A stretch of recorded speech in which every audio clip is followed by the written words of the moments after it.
Good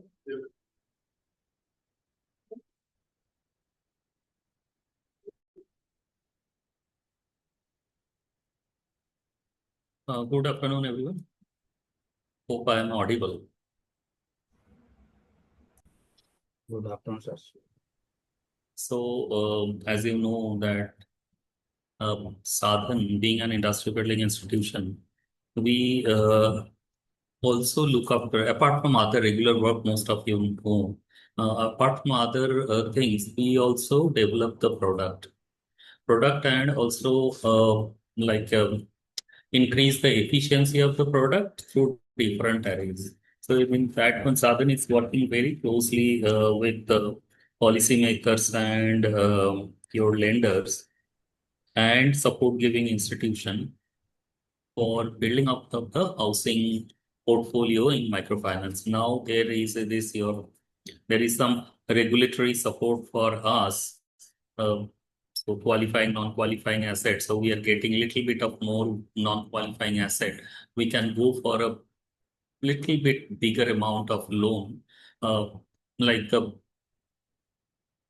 after understanding and assess the client properly. So that's one of the areas we are also working on in the capacity building side. But nonetheless, when we are talking about housing and when we are seeing that your this climate change is having impact uh, on the art, so we are also trying to understand that how this climate change is impacting on the housing segment, and if we can do something which can also reduce the increase the quality of the house and also decrease the cost burden.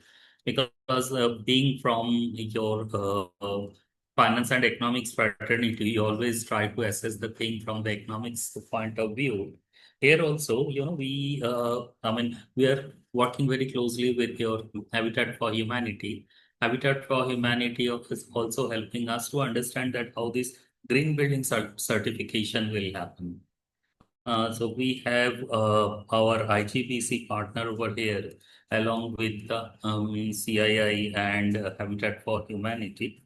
Here today we will discuss about this, this climate, how to build up climate resilient, affordable housing.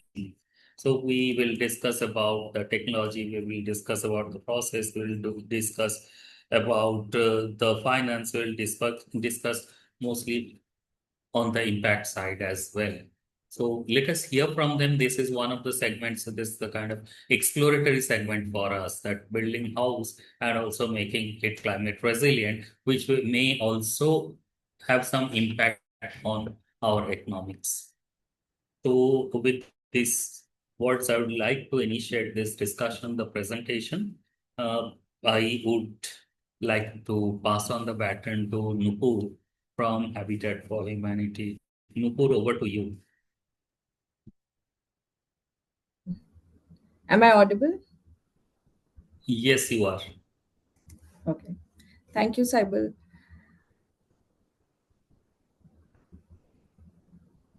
You are audible. Okay, I'm sharing my screen. Just Okay. So give you permission or something.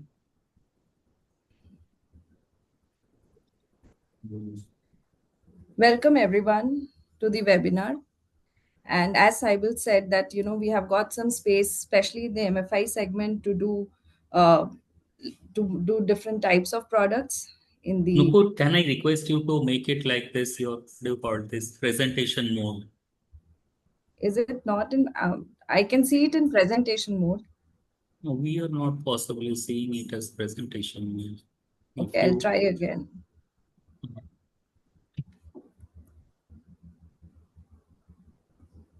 And there is a request to all of you, please put your name, designation, and name of the institution in the chat floor.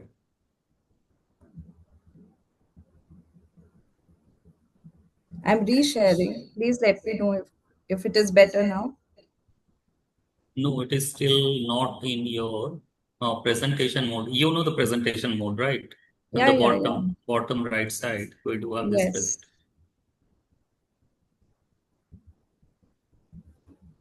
Okay, I'll not. I can. just say it without even. These are just the introductory slides. So basically, as Saibal said, right, the scope of doing more innovative type of products. So green is an emerging area in affordable housing finance. And we believe that institutions that would invest early in building capacity, partnerships, and data systems will be positioned better to serve this segment, especially low and middle income segment. Do you think this is enough a reason to do or talk about green affordable housing finance? If not, I would just, this is more of an statistics to help you understand what is the problem. Housing is a significant contributor to greenhouse gas emissions, which is like 42% of all the different segments. And if we are able to work in the housing segment, then we will be able to reduce GHG emissions and twice the impact of the any other sectors combined. So that is the potential here to work in the housing space. And as we all might are aware that housing is also responsible to fulfilling a lot of sustainable development goals. And if we see whether it is directly or indirectly, it supports around 13 SDGs. But why are we specifically talking about the affordable segment, the low and middle income segment? A simple understanding is that if we have a house, it helps you to live in a safe place, to have benefits of health, education for children, and lot of socioeconomic benefits. But when it is focused on low and middle income households, it's also about the cost, right? For a low income house, even energy bills or electricity bills or water bills can contribute up to 40% of their incomes. And whereas for a high income, it could be just 5%. So, if we are focusing on this segment, we are also becoming future ready. As per a recent study by Asian Development Bank, it says that in the developing nations, basically, by 2050, the population is going to expand by 100%. And if that is the case, then we are building more houses, right? We are again going back to more construction. More construction, as we saw, that more GHG emissions. So what is the macro environment talking about? What are the DFIs talking about? Regulators talking about? Everyone is focusing on the strategies of green, whether it is energy building codes, green materials, certifications, or green incentives, some financial mechanisms, tax reductions, and focus is again on green mortgages for low and middle income segment and female headed households. So if we are actually starting to work in this segment right now, right here, then we are also able to cater to the future needs, and we as businesses we will become ready to cater to the demand of the growing segment, of the growing sector, in fact.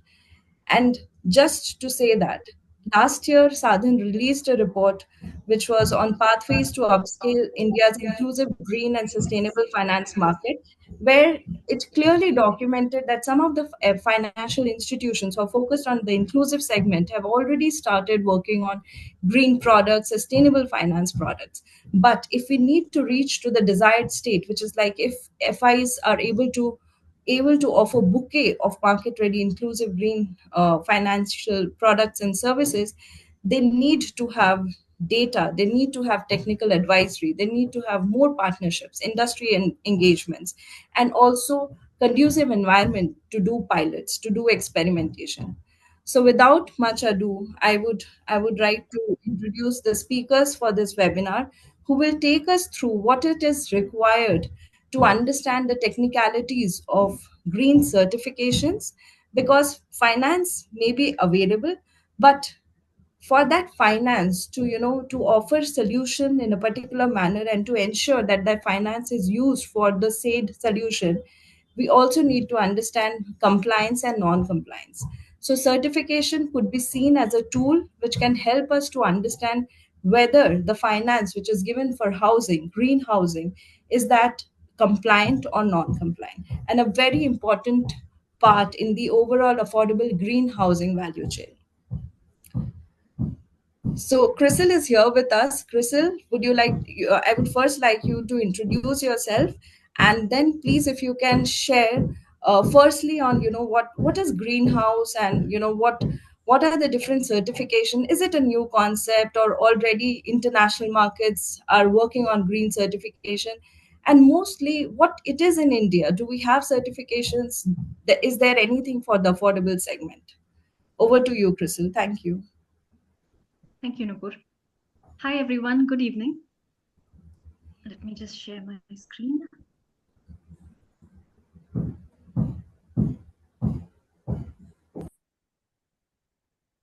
Are you all able to see this in presentation mode? Yes. All right. Hi, everyone. I'm Crystal. I'm an architect and urban designer. I have around 15 years of experience in the field, and in the last 6-7 years, I have been extensively working on research as well as design of affordable housing projects, as well as public space design. I will run you all through certifications for affordable housing. Let me start with just saying what is green housing. This green housing refers to the entire process of design, construction, and operation of residential buildings that reduce the overall environmental impact and enhance the health and well-being of its occupants. This would include using of sustainable materials, energy efficient systems, water conservation techniques, and improving overall indoor environmental quality. Green affordable housing is taking into all these sustainable features, but also making it economically accessible to low and middle income households. The goal is to meet the affordability criteria while offering all the long-term benefits such as reduced utility costs, improved health outcomes, and enhanced living conditions. Coming to the benefits, when you look at green homes in comparison to conventional homes, the tangible benefits you would see are energy savings, water savings, and overall health and well-being of the occupants. Whereas in conventional homes, the operations and maintenance costs would be higher for the life of the building. And the untangible benefits would, of course, be the improved air quality, excellent daylighting, conservation of the natural resources, and enhanced marketability for the projects itself. In conventional homes would be more dependent on the scarce natural resources and generate more waste and emissions. Coming to what is a green home? So there are broadly around these 7 categories of components that comprise a green home, starting with design and construction. So efficiency, incorporating an efficiency during the construction and design process itself. So this would include using as much as natural light and ventilation, and incorporating passive cooling strategies for the house. Secondly, it would utilize environmentally friendly building materials. This would be cost effective and help reduce waste. These would also be more energy and resource efficient and sustainable. Thirdly, it would ensure efficient usage of energy. In the different building components and appliances that are used in the house, this whether it is using renewable energy sources, efficient heating and cooling systems in the house. Fourth would be ensures efficient usage of water. So this would include installing water efficient fixtures, installing water meters, as well as harvesting and using rainwater. Fifth would be the reduction of waste. So you would reused and recycled materials would be used to minimize waste, energy consumption, and greenhouse gas emissions. And during the operations of the building as well, you would segregate the waste that is generated into wet and dry. The sixth point would be improved indoor, assures improved indoor environmental quality. This is again by using the natural light and ventilation. It would protect the occupants' health, improve productivity and comfort, and enhance the quality of life. And lastly, promotes improved livability. This maybe by promoting usage of alternate modes of transportation or using clean fuels. Also, it emphasizes on landscaping, which improves the livability not just of the house, but of the surroundings and the city as well. Coming to greenhouses for certifications for greenhousing, these certifications are meant to support all the green building practices by evaluating and verifying a building's environmental performance and sustainability. These green building standards ensure that the homes incorporate the features such as energy efficient appliances, proper insulation, renewable energy systems, and water conservation techniques. Now, coming to the global green certifications, there are different types that are may vary from country to country. There are some that are global. So if you see the graphic in the US, we have ECG, Enterprise Green Communities. You have National Green Building Standard, and you have Green Globes. In France, you have High Quality Environment. Germany has German Society for Sustainable Building. In Singapore has Green Mark, and Malaysia overall has also Green RE, which is by the Real Estate and Housing Development Association of Malaysia. In Australia, you have Green Star. Hong Kong has Beam Plus, and Japan has CASB, which is Comprehensive Assessment System for Built Environment. So these are more country specific. There are even more, but these are more that these cater to housing or affordable housing. And then you have the global housing certifications that are also available in more than one countries. So you have BREEAM, which is the Building Research Establishment's Environmental Assessment Method. This is one of the oldest green certifications that is available. You have Leadership in Energy and Environmental Design, LBC, Living Building Challenge, WELL, and FitWell. Now, each of these certifications will have its very specific objectives. They will be administered by specific agencies in the country that it is operating from. They will have different applicability, eligibility for different buildings.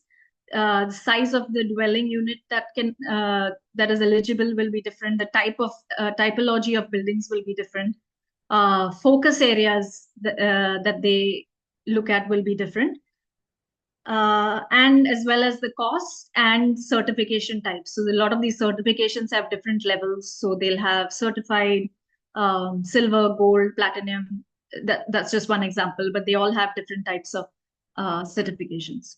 So coming to the green certifications that are available in India.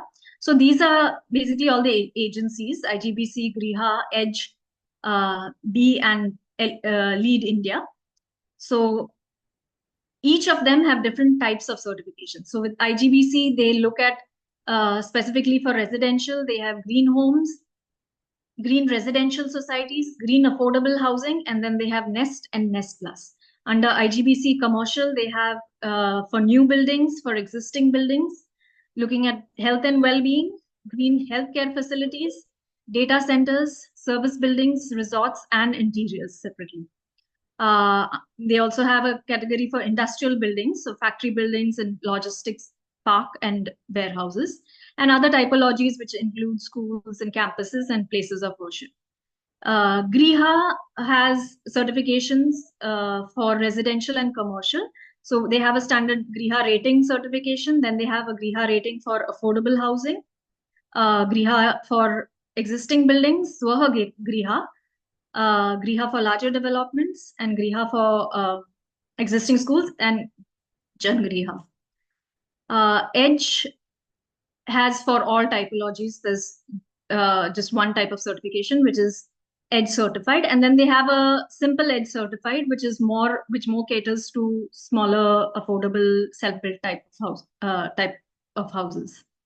The Bureau of Energy Efficiency mostly rates only commercial buildings, and LEED in India also looks at all buildings, new constructions and renovation in general, and core and shell structures. So out of these, the main ones that apply to the self-built type of houses, because they all have a certain criteria of area that applies to each type of certification. The ones that apply for self-built type of houses are Nest and Nest Plus, IGBC's Nest and Nest Plus, Griha, you have Swaha Griha, and Simple Edge. So coming to just an overview. Crystal, in the interest of time, I'll just. I'm done. I'm done. This is like the last. Okay. Yeah. So under the, just to give you an overview, these are the ones that are applicable. So you have the new building types. These are buildings that are built right from the scratch, so on an empty plot of land. Or you have existing buildings that may already be built and you incorporate some features into them. That can also, then you can also apply for green certification. So broadly, they have very similar categories, looking at site planning, water, landscape, architecture, waste management, across all of them. And then each one of them will have certain criteria that you need to achieve. So each category will have certain number of criteria and certain number of credits. So depending on the minimum that you need to achieve, that will give you the certification.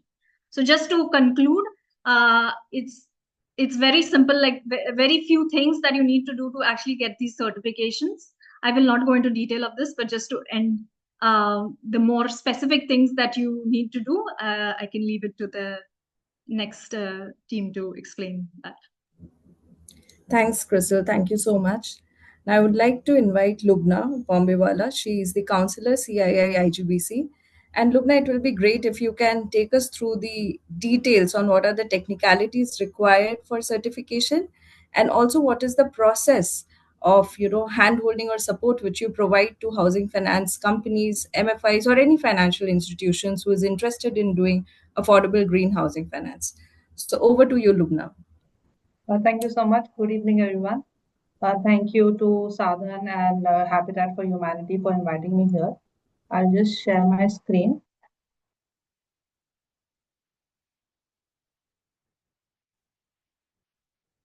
Is it in presentation mode? Am I Yes, audible? Lubna. Yeah. Thank you so much. Yes, So it I'll is. just, thank you, Saidul. So I'll just give a brief about IGBC. IGBC was formed by CII, the Confederation of Indian Industries, in the year 2001. The vision of IGBC is to have sustainable built environment for all, and for India to be one of the global leaders in sustainable built environment. We are also a founding member of the World Green Building Council. So in the year 2001, our office, our head office, which you can see in the slide, was India's first green building. It was a platinum rated building which was certified as the India's first green building, and it is about 20,000 square feet. So in 2001, from India's first green building to today, 15,000 projects, we have covered 13.8 billion square feet green footprint. Plus, we have also introduced net zero projects. We have certified about 120 net zero projects in 2025. IGBC certified buildings get incentives from the government. So each state has its own incentive. Punjab gives 5% additional FAR. Rajasthan gives 7.5, 10%, 15% for silver, gold, platinum, and so on. So each state is giving an incentive for buildings to go green. As architect Cell told us what are the benefits of a green building. To promote sustainability, the government is also helping us spread awareness and encourage the developers and the end users to build more sustainably and build more responsibly. IGBC has global recognitions. As I said, we are a founding member of the World Green Building Council. We are also recognized by GRESB. We are also recognized by the Asian Development Bank. And also we have the Climate Bonds Initiative, which recognizes IGBC rated green homes and net zero buildings for green financing. So we have an incentive ecosystem, which has been a great game changer for us. Banks like Bank of Maharashtra or Union Bank, they provide lower interest rates for buildings who go green, who get certified by us. And additionally, as we saw that we have SPR incentive, tax rebates that are being given by the government. Plus, I'll just go take you through some more stakeholders. Other than that, Standard Chartered Bank, LIC Housing Finance, and Canpin Bank are already in the pipeline, of working up with us. So IGBC, as architect Crystal rightly, she pointed out that we have various rating systems. So each building typology is different. We as architects know that each building has its own requirements. We cannot have a general rule for any building. A school has a different requirement. Children that study in the school have different requirement than a residential building, than a factory building. So each rating system has been carefully curated to suit that typology. So out of these 32 rating systems, there's our NEST rating system that I will be talking about today. Here are the residential rating systems. We just have a quick look at that. The first is the Green Homes rating system, which looks at the luxury segment. Second is the affordable housing rating system. It is the affordable housing, but multi-dwelling. Third is the Green Residential Society rating system, where we look at the operation and maintenance of the societies which have already been built. And the latest one is the IGBC Nest, which we'll be talking about in today's webinar. So IGBC is the eco-friendly self-developments. We saw the challenges that the individual homeowner or an individual house, while is being built, we identified the challenges. We saw that there's a lack of standardized design. Not that every design is going to be typical, but when we look at the orientation of a building or how the openings are placed, so how do we improve the quality of living through the design? And also, additionally, what will be the material and resource consumption while constructing the building? So what opportunities we saw in this segment are that we can have tangible savings and also health and well-being benefits. So the objective here that we understood while introducing these NEST guidelines is that we have to facilitate the developed residential homes, which are either beneficiary-led construction or a self-constructed house, to implement green measures and become sustainable and healthy. So there are two ratings, NEST and NEST Plus. NEST rating and NEST Plus both are for EWS, LIG, or any individual homeowner who makes a small house. The scope and applicability is for all individual homes. So NEST is up to 150 square meter and NEST Plus is up to 300 square meters. But NEST, what we look at, this is both for new homes which are being newly constructed and also for existing homes. For NEST, we usually partner with financial institutes, a very small size, so small ticket size house. And in both NEST and NEST Plus, we have certified silver, gold, and platinum ratings. The certification is based on a checklist. It is a very easy process, and we take geotagged photographs along with date and timestamps as evidences, and then we go through the checklist, and that's how the certification goes. For NEST, which is a small size house, we take a fee only of 5,000 plus taxes, and for NEST Plus it is 10,000 plus taxes. So just for a visualization, this is what a 150 square feet house would look like. And if you see the diagram, even if it's 150 or a 300 house, you can either build it completely on the land, or it can be on 2 floors in the land. 50% of the land can be, kept empty, or you can build on 3 floors and then rest of the land will be empty.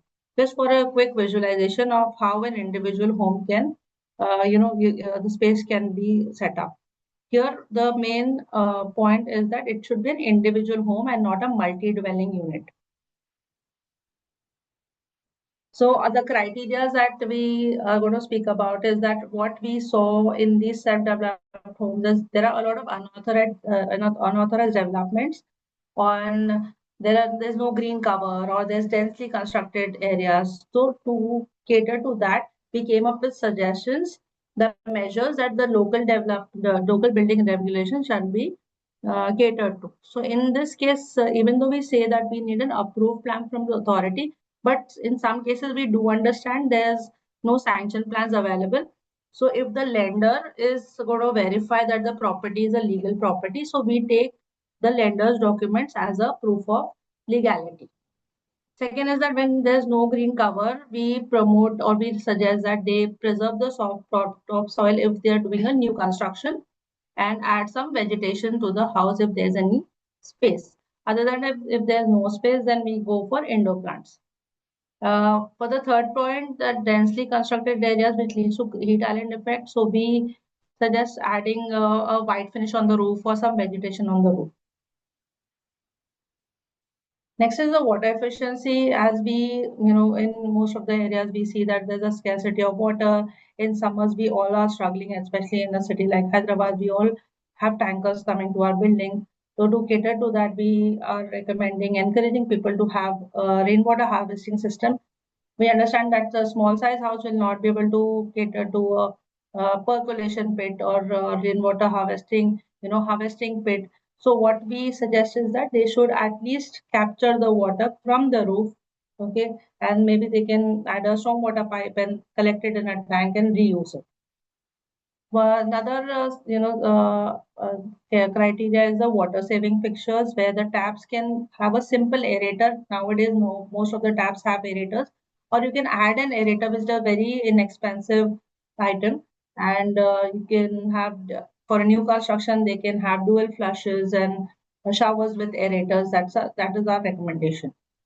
Then for water saving appliances, if they can have a water level controller, which is a very inexpensive appliance, it's like 50 or 100 rupees appliance. We have a water level controller on the overhead tank. When we see that the water is overflowing, rather than that, if we have a controller, it will set off an alarm and you can switch off the water intake. Then water metering. Most of the houses we see that which are built individually, they'll have a water meter to meter how much water is being consumed. Next, we look at energy efficiency. So if it is a new construction, if they come to us at a design stage, we recommend that they use some energy efficient measures for their envelope, like fly ash based blocks or hollow blocks. Also, at the design stage, we say that you should have some sunshade chhajjas for mitigating the heat ingress. Then external openings shall, which orientation you have external openings, that's also suggested. Next is the solar power. If they can benefit from the Surya Ghar Yojana that the government is proposed, so the solar power is also recommended. Solar water heating system or any other water heating system which does not consume electricity directly is also recommended. Other than that, we look at the energy saving appliances like LED lights or maybe some simple energy saving fans. Material and resources, we look at the green certified products. We have a Green Pro rating system in IGBC where the eco-labeled products are already on the website. We at IGBC have already researched and looked at the life cycle analysis of those products. So we know that these products are more sustainable. Now, at this point of time in 2025, there's not much difference in a green labeled product and a normal product, and sometimes the cost is the same. So the green products are encouraged. Segregation of waste at the household level. We teach people, we recommend that they segregate the household waste as wet waste and dry waste, and encourage the kitchen composting. Next, we look at the green measures like for daylighting, ventilation. This is for the health and well-being of the occupants. A simple exhaust fan, which will improve the quality of air inside the house. Cross ventilation. So cross ventilation, daylight and ventilation, mostly we look at the design stage where we can recommend these features. So from what we analyze from the data we have from all the certified houses with us, that it shows up an energy saving through envelope measures of a 10 to 12%, and through lighting and appliances 20 to 30% energy savings have been inferred. For water savings, we've seen that by changing the plumbing fixtures, retrofitting them, or choosing the right fixture, we can save up to 20 to 25% water. And the reduction in the local temperature inside the house is 3 to 5% through heat island measures. So this is the certification process. So first the homes register with us. They submit the documents and the photographs for review.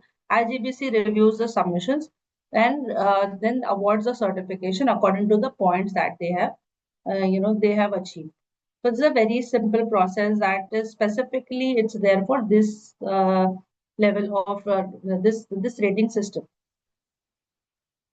So what we have been doing is that engagement and the financial institutions, they get on board with us, then they show interest if they want to do nest certifications, and then they sign an MOU or an informal collaboration.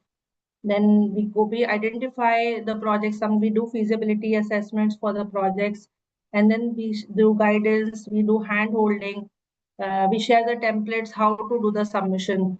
After that, IGBC, like I said, then if it's at the design stage, we do hand holding. If it's in the existing building, we tell them how to retrofit their building. Further, if there are any clarifications required, so each project is a unique project. Through each project, our team sits with each project team and handholds them. Then once certification is done, the certification promotes the green finance portfolio, optionally offers incentive in terms of rebates or in terms of loan approval, faster loan approvals. So depending on where the project is, who the project has been linked to, so that's how they enjoy the benefits. So these are the financial institutes that we've been working with, and also additionally we are in the working committee of Government of Andhra Pradesh for the Pradhan Mantri Awas projects. We have been involved with the Ministry of Rural Development for the Pradhan Mantri Awas projects for the nest level certification. We are in collaboration with IFL, Aadhaar, NIDO. Ultratech Cement has their own batch of houses that they're getting certified with us. Additionally, J&K Cement and now Habitat for Humanity as well. So these are the point system that we've seen, and from platinum certified to platinum. So for a new building, certified is at 25 points and platinum is at 45. And for an existing, certified is at 20 and platinum is at 40. Next slide, we'll just look at the point system, how it is laid out. So here we can see that there are three mandatories, that is local building regulations, waste segregation, rainwater harvesting. So this is in the new. So local building regulations, as I said, whatever the lender has investigated, basis which they are lending the loan, so we will accept that document. Next is waste segregation. As I said, that we recommend segregating waste, composting, kitchen waste, minimizing the waste that goes to the landfill as much as possible. Rainwater harvesting up to 500 liters. This is mandatory for new, but it's not mandatory for existing. For new, again, we have topsoil preservation, and existing it's not there for existing. Then setbacks, two side setbacks is recommended minimum. If it's not there, it's not mandatory still. We look at vegetation, and otherwise, as I said, then plants, indoor plants, two-wheeler vehicle shading, then best practices during construction, whatever construction was going on, if it's a new building, we look at best practices. These are the recommendations. This is just the list. These recommendations in detail will be given to the project team. A white finish on the terrace, then enhanced rainwater harvesting if they're saving more water than 500 liters. Water saving fixtures, water metering, energy efficient envelope, energy efficient appliances, whatever appliances are there in the house, a fan, light, or even a fridge, sunshades or chajjas, renewable energy, just up to 1 kilowatt. Kitchen waste composting, as we already covered with waste segregation, it is an additional point where waste, you segregate the waste and then you compost, you get an additional point. Green products, then daylighting, ventilation, exhaust system, cross ventilation, greenhouse keeping chemicals, whatever phenyl or whatever cleaning chemicals are used, they are also we recommend that they use it, which are with low toxicity, low VOC, those chemicals, those products we are recommending. Other than that, innovation, there are 3 additional points. If they're doing anything extra which is not in the list, they get additional points. And 1 extra point for an IGBC AP if they are connected to this project. So just go to quickly take you all through a case study so that you'll get an understanding of what a small house can implement if this looks too big. So this is a house in Nagpur, and this is just a ground floor house. It has 4 people living in it. It's only a 104 square meter house, and there's a small area which they're doing vegetation in. So what they've done is they've connected a stormwater pipe right from the terrace, and water just gets collected in this small syntax tanks. Okay, this is just a 750-liter syntax tank that they're collecting water in. So the project came to us before the construction started. So we recommended that they preserve the topsoil because the topsoil is the most fertile soil. So we recommend the topsoil is removed and then later used for landscape. Here, as we can see that they have segregated, two separate dustbins to segregate dry and wet waste, and then they have a small khamba system, which we call in local language, where they're doing kitchen composting. They have energy efficient, design. They have user passive strategies like they have sunshades or chhajjas. They have painted the roof with high SRI solar reflective index paint. They have good cross ventilation in the design. They have good daylighting coming inside the house. Water efficient plumbing fixtures and water energy efficient lighting, exhaust systems. All of these simple, like when we talk and we go through the list, it might seem exhaustive, but if you look at it, just a simple fan or an exhaust fan, it's just a health faucet with an aerator that we need to add. So that's the case study. I'll just take you to the financial institutes that are associated with us. These are the collaborating partners. We have IIFL on board. We have IDFC Bank, Bank of Maharashtra, HDFC Bank, SBI Bank, Union Bank, Standard Chartered, Indian Overseas Bank, Nido Homes, and Aadhar Housing Finance, which have been working with us. So we would be happy to work with more of the financial institutes. Please feel free to ask questions or get in touch with us. Thanks, Lubna. We'll invite questions on the chat, and we can take those questions at the end of the session. And now we have, as we saw that there are certifications in India also for affordable housing, and IGBC is already working on the affordable segment with their NEST certifications. Uh, Now, what does it look like to have these products in the market already, and what happens in a mature market where there are green energy products, financial products available. There are financial microfinance institutions already doing a lot of work here, and basically to show you what is the pathway or what is the future, what does the future look like in markets where we have already done this. So I'll invite Zenita. She is the associate director TCIS. She's based out of Bosnia. And Zenita, over to you for your introductions, and you can share more about your experience in the green financing products. Thank you very much, Nupur. Thank you for the invitation to participate in such interesting webinar, because I was surprised how system of standards and all these processes are very complex in India.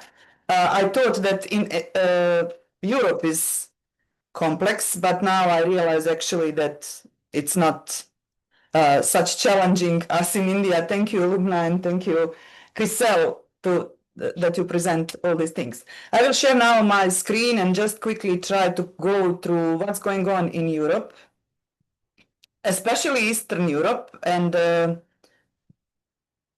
just a second.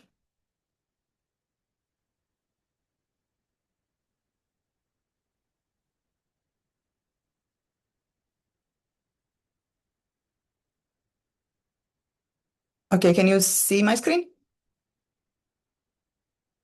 Napur? Yeah, Yes, we can see yes, that. Zenita, we can. Thank you very much. I will also try to switch to the slideshow. Okay. I will try to quickly talk about green housing finance in Eastern Europe. I will skip this process, how we build green housing, how we certify green housing. I will just focus on green housing finance, how we finance green project, and what are the opportunities and what actually criteria we have to meet before we approach to before we start to develop funds or develop adequate housing finance solutions to support our target group. When I said our target group, we heard from Nupur, and I suppose that you are familiar that Habitat is mostly focused to support low-income households and to ensure that they have decent housing. Before I start to talk about practices and standards that we have here, I would like to just give you briefly background and how it looks like in housing market in Europe, because already Nupur already mentioned that we here in Europe talk about mature market in terms of housing, and after that, I will go through this green housing finance ecosystem, what kind of challenges we have there, what kind of pillars we have in terms of we have to meet and how we recognize what kind of support and environment we need to develop green housing finance solution. Later in this presentation, I will focus on how we finance intermediaries and beneficiaries, actually, which are my main core group. In terms of housing in Eastern Europe, there is a difference, huge difference between what you have in India and what we have here in Europe, because housing sector and housing stocks are more developed, standardized, and sector is very well regulated, especially in European Union. Why I mention European Union? Because even I have to talk about Eastern Europe. Simply because all Eastern European countries, we follow the rules and try to adapt regulations and standards which European Union Parliament and which European Union adopt, because all of us tend to be one day to be part of European Union. What is also difference here in Europe, especially in Eastern Europe, considering that we in Eastern Europe talk about ex-socialist and communist countries, is that our deficit, housing deficit, is not about quantity, but more about quality. Because many of those buildings, housing stocks, are developed between in last century, after the Second World War, and those units are energy inefficient, unfinished, and crowded. Also, in terms of techniques, we here have traditional masonry and modern prefabricated techniques. Especially in rural area, people tend to build by themselves, which also creates additional challenge when we talk about green housing financing. And mostly we use for building and construction, we mostly use concrete and bricks. They dominate in construction. What we have now, considering that we have this EU Green Deal objectives, and the EU Green Deal push for green and energy transition, where residential sector has significant role, considering that households are one of major consumers of energy. And in terms of green transition in housing, in Europe, Eastern Europe, we are mostly focused on energy efficiency and renewable energy, which is normal because we have problem with quality. You can see on these pictures how housing looks like, because majority in urban area, majority of housing is actually multi-apartment buildings, while in suburbs area and rural area we have unfinished, not isolated units like this in the picture. However, Green Deal, European Green Deal has main goal to make Europe zero emission, GHG gases zero emission by 2050. And neighboring countries, like Eastern European countries, also has to follow those rules. Outcomes that we expect during this period is to reduce energy consumption, lower green housing gases emission, improve air quality and comfort, and increase property value and resilience. Key pillars of robust green housing finance ecosystems are, we have 8. First one is clear definitions and standards. Unfortunately, we still don't have one definition and clear standards because there are a lot of different standards that we have to follow if we talk about green. And especially in terms of clear definitions, we even have in the market different definitions because depending who is investors, we accept their definitions. I'm talking about market which is like 30 combined of 30 states with their own regulations and so on. Second pillar is about supportive regulatory environment. In this segment, we are now in process of adapting green or develop and adapting green taxonomy. European Union has one.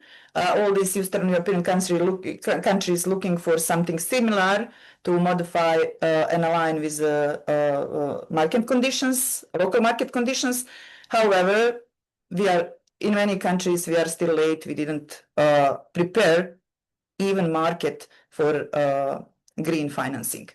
Then, of course, attractive financial products, effective incentives, capacity building, risk mitigation mechanism, collaborative platform, and which is most important and will be most challenging is actually robust reporting systems, because it is very, very important to properly share data, also collect data, value those data, verify those data, and prepare adequate reporting, especially when you talk about financial service providers. How it looks like at the moment in Eastern Europe. Those countries in Eastern Europe, they are following EU regulatory framework, or some of them just accept it. Some of them modify and adapt it to local market. In terms of major funding sources, we have a lot of different funding sources from EU structural funds, investment funds, recovery and resilient facilities, just transition mechanism. But major, in these countries, major players are multi-development banks, actually, who provide funding for intermediaries as financial, as our partner, financial service providers, domestic commercial banks, and non-banking financial institutions. In terms of financial instruments that we have to finance green projects and home improvement green projects, we have opportunities to have some. We have some green mortgages, green home equity loans, also guarantee risk sharing facilities, and definitely technical assistance.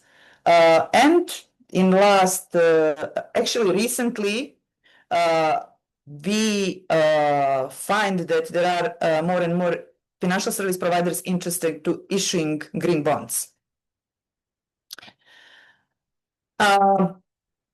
When we talk about target market, we talk about not only homeowners, but also homeowner associations. Also, we talk about construction developers. Green standards that we apply and that we have to apply in housing. It's not only about financial sector. When we talk about financial standards, not only about financial sector standards, but also there are standards which you mentioned in previous presentation, product and services standards that have to be meet, building construction standards, management system standards. We have a lot of them, different of them that we here in Eastern Europe as well, but mostly in terms of building and construction, we follow LEED standards. In terms of product and services standards, we just take a look on both eco labels and EE standards. Financial sector also has of different standards, especially if they are going in the direction of bond issuance. Taxonomy is something which is most important if we want to prepare financial sector to properly report and collect proper data. I think that many of us are familiar with this corporate, just a second, sorry. Corporate sustainability reporting standards, environment, ESG standards. That is something which is very, very actual now in financial sector in Eastern Europe, because many of financial service providers has to adapt it in very short period, because investors put pressure. If they want funding, they have to follow such rules. We have, in terms of finance solution for intermediaries like banking, non-banking financial solutions, non-banking financial institutions, we have loans from European Investment Bank, European Bank for Reconstruction and Development, Green Economy Facility, and different other funds. In terms of bonds, EMEA region currently leads in green bond issuance, but key characteristics of these bonds compared to standard commercial bonds are use of proceed, because in green it is very, very important that we use funding for green projects. Also, as I mentioned, transparency in reporting and external review and financial characteristics are almost same as for commercial bonds, but as mentioned, use of proceeds is something which is key characteristic of bonds, because it's very, very challenging in such market which is still not fully mature and prepared for green investments. It's very challenging to prove that some projects are green. In terms of green housing finance solution for beneficiaries, homeowners, associations of homeowners,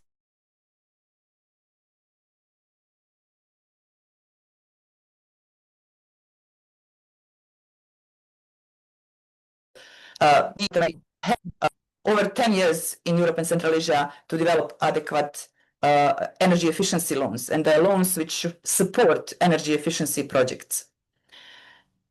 Those loans could be mortgage and home improvement loans or incremental building homes.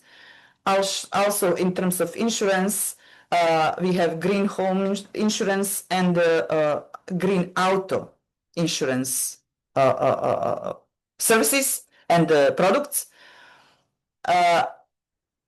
And with these products required very complex processes and systems of data collection, data validation, monitoring, and reporting. And of course, that financial service providers has to update and upgrade their MIS systems. In terms of non-financial component of finance solution, housing finance solution,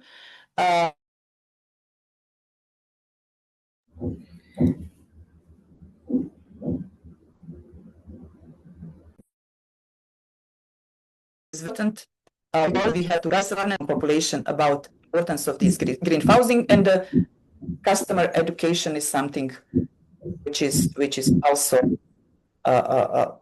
something which we mandatory actually. Zanita, if you can switch off your video, I think there is a lag. There were some technical internet issues, I guess. Okay, just a second.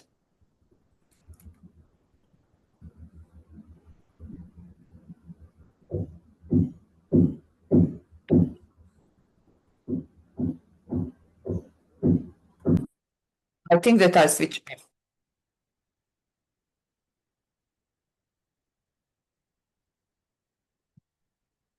Is it okay now, Nupur? Yes, Anita, it is fine. Perfect. Okay. I will just show you last slides, which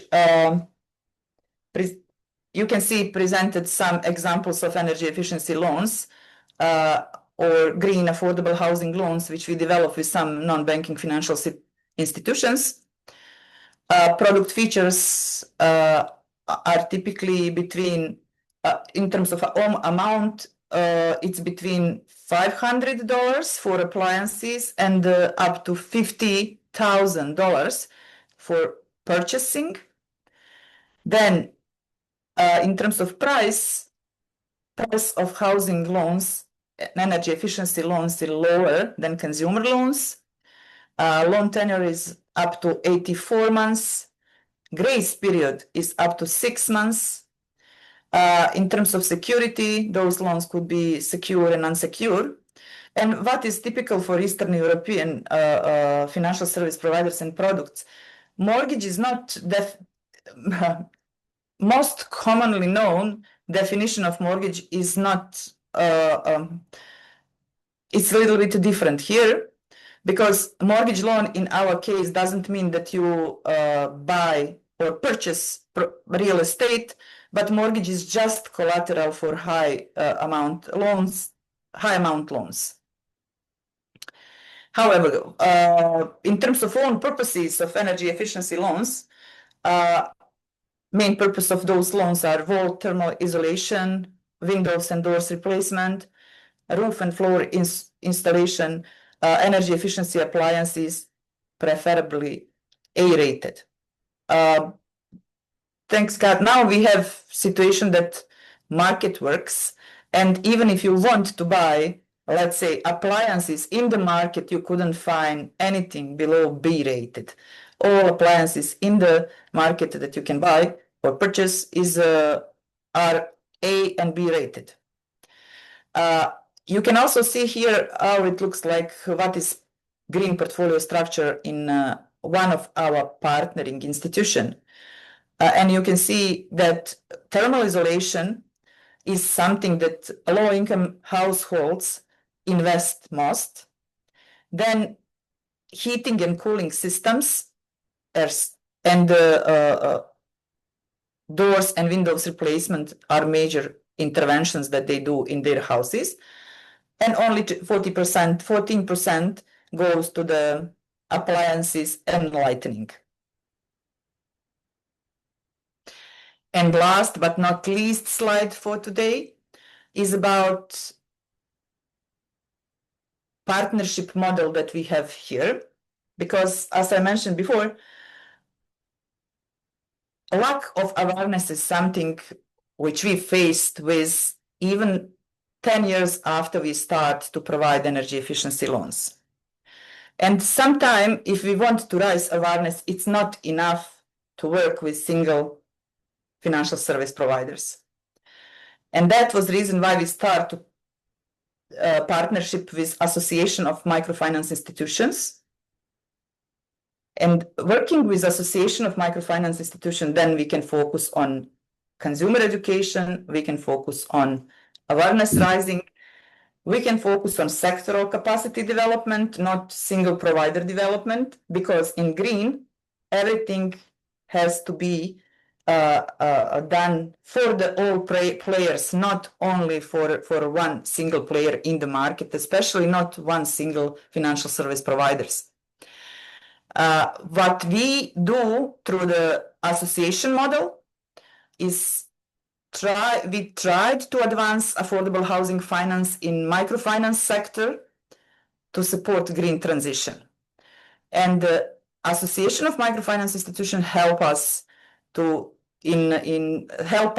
design and prepare educational and awareness raising materials to educate market and to educate our target group in terms of energy savings and how they will save energy, which is very important as I said at the beginning, green transition in Europe, Eastern Europe, is about energy efficiency, and renewable energy. Thank you very much. I hope that I didn't take more time than. Thanks, Zanita. Thank you so much. And correctly, the right slide to end, because it is because of Sadhan that we were able to host this webinar. So this is the Association of Microfinance Institution in India, and we have been supported by Sadhan on many initiatives related to housing. So over to you, Sagita ji, for the closing remarks.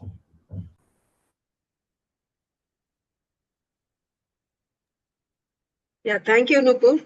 And thank you all, your team, Janita, Lubna, Crystal, for the wonderful presentations. I was watching all of that, all of those presentations, having worked earlier in the affordable segment, and we're looking for this green aspect to bring in there. So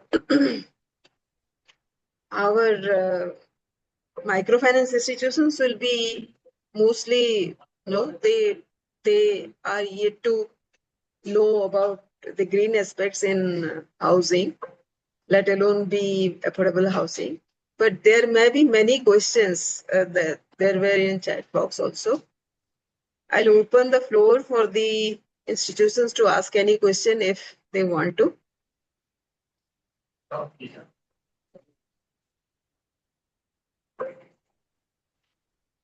Any questions, please, from microfinance institutions? Please ask. I saw many questions before these presentations.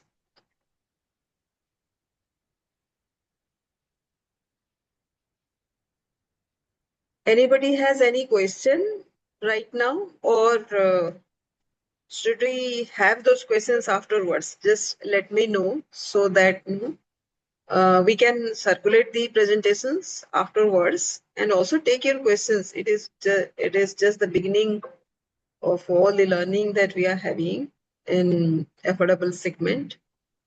Yeah. So yeah. PPS is somebody is asking how this certification will help the borrowers. Nupur, can you please answer that?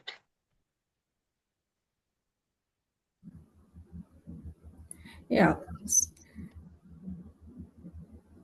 Okay, on the borrower's part, it is about building resilience. So basically, certification is just a kind of a tool for financial institutions. For the borrowers, it is like practice on what are the different better mechanisms, like Lubna pointed out, waste segregation, or it is heat reflective coating, very basic, like even plantations, roof, topsoil cover. So these basic changes in the construction practices is what the certifying agency would train or educate the borrowers. So that is how they will change the construction, or they would enhance their houses. So that is it. But that changes will give, and if they apply for a certification, they will get the certification. That certification in the future may help them to get green mortgage loans also. So basically, their houses can be recognized as green mortgageable. Cost per borrower is looked at, like for IGBC Nest, it is 5,000. Yeah, One it's time 5,000 certification for cost. Nest. Yes. And for Nest Plus, it's 10,000. Hi, this is Naveen. Can I ask one question? Sure, please. Yeah. So suppose if anybody applies for a home loan, so after they apply for a home loan and then they construct the home. And when we go for a certification comes once we complete the home, I hope, if I'm correct. Okay. So when I'm applying for the loan, will it help me? Means like suppose if I am committing that key, okay, I will go for a green construction. So will it help on that time? And what kind of means like facilities a customer can get? Yeah, Lubna, would you like to explain the existing building and new building? No, building I understand. Suppose from the customer point of view, I'm asking, suppose I am a finance company, okay, I will go meet some customer and I will tell them ki if you are going for the green facilities, green construction, you will get some benefit. So at what point of time he will get a benefit? One is that thing is the habitual thing, segregation of the means like house wastages and all the other things. Okay, then putting the this one what is called water harvesting system and all. So once I will start using construct and using, then I will get the personal benefit out of that. But Yeah. in my financing, what kind of benefit as a customer I will get, or as a company I will tell ki these are the facilities which you will get if you opt for this. So there are two types of benefits which I'm understanding based on your question. One would be the financial benefit to the customer, if I'm correct, but that Yeah, will depend on the financial institution, right? yeah, Whether you are able to give them a differentiated product with a differentiated interest rate or not. That's one. And the second is, so that is again a business decision and the kind of investment you're getting. If you're getting a dedicated funding which gives you, say for example, NHB, the regulation says that there would be a discounted interest rate for green certified housing finance or housing projects. So you get that, and would you pass on that benefit to the customer or not? It's a call of the business and the financial institution. The second is, when does the client realize the benefits, right? Like we are saying, energy saving, water saving. As per the projects done by IGBC and what we have done our research on different types of certification, we have seen that once built, it takes around it may take up to 5 years, but generally the benefits start coming in around in the third year of the project in terms of energy saving and water saving. okay. Because when we are selling a product to the customer, na, so the customer should able to visualize it. Ki, yes, I'll get something out of this. Then they will start opting it. Otherwise, we tell Exactly. and they So will that not get this. They will not accept our suggestion. exactly, it is very And tough. So on top therefore, of there that, is a they have to pay some 5,000, 10,000 rupees for certification kind of thing. So that is their out of yes. So pocket expenses from the customer. yes, sir. So it is not a conventional product like a housing product. We need partnerships. We need more actors to come in, and therefore, this is the first step, like creating awareness, right? We create awareness among financial institutions, and financial institution in turn, who are intended to do this kind of product, will create more awareness amongst the customers. You're correctly saying that there would be some financial implications, but there are mechanisms in Indian context as well to cut down on those costs. We are not discussing this in this webinar, but there is a Yeah. we can do a webinar too where we specifically talk about the financing mechanisms available in the country. Okay, that will be great. Sure. So there is another question, Nupur. What would be the additional greening cost for the borrowers? Maybe you have already answered that. Yeah. May I? Yeah, please. Yeah, okay. Yeah. So as we saw, there were two types of building, new and existing. So if you take a new building and inject these green measures right from the design stage, so to reach a certification level, there's zero to minimum cost. There's no extra greening cost because, as I explained, even through the design, you are going to achieve those points like a cross ventilation or a day lighting factor. So these can be injected in the design itself. Okay. So, Mr. Naveen, are you saying something? No. Okay. So then if you look at the paint, if you look at the low VOC paint, today in the market, a low VOC paint and a normal paint, the cost is the same. So for a normal 150 square meter size home, to achieve certification on a silver level, the greening cost is zero, I would say.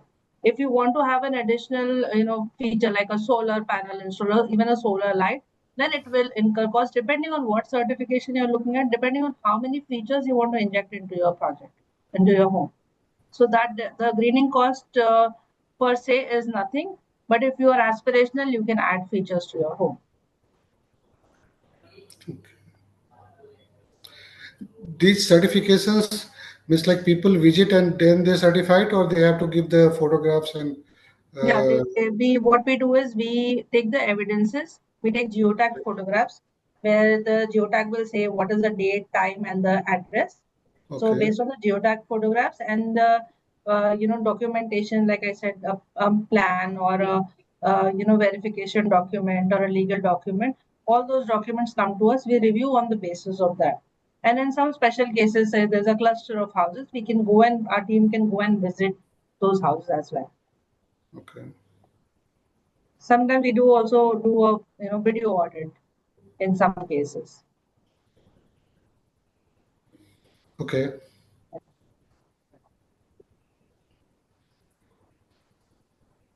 Any other questions?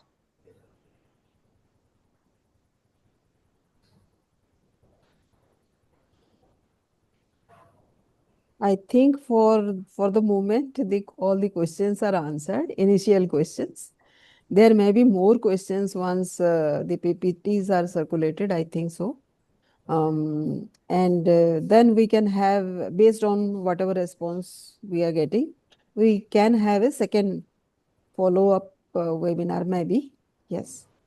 So I thank you all for participating and presenting such wonderful incidences, evidence-based PPTs for us to think over it and have more questions, because this is very interesting. We would have a follow-up webinar if everybody demands it from the microfinance sector. I thank you everybody for joining this call and staying so long and asking questions. Thank you all. We'll be meeting soon. Thank you, Nupur. Thank you Thank you. for, yeah, Thank you all. yeah, thank you.